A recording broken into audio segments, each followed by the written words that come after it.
Все доктора про этот рецепт вам не скажут, так как этот рецепт от всех видов кашля, хронического, аллергического, сухого и влажного. Для этого рецепта тебе понадобится всего-навсего 2 лаврушечки и водичка, стакан водички, которая уже кипит. Лаврушечку нашу лучше всего вот так порезать.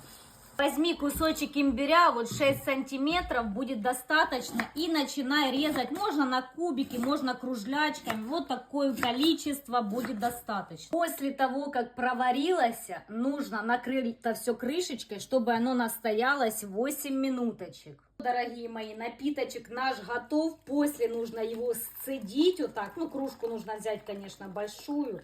Сцеживаем полностью, дать ему остыть, нашему мощнейшему отварчику. После того, как он остынет, просто взять 4 капли лимонного сока и половинка чайной ложечки меда добавляем. И пьем этот напиточек. Кашля никакого не будет. Пробуйте. Напишите в комментариях, подошел ли вам такой метод лечения от кашля. Пользуйтесь, не болейте.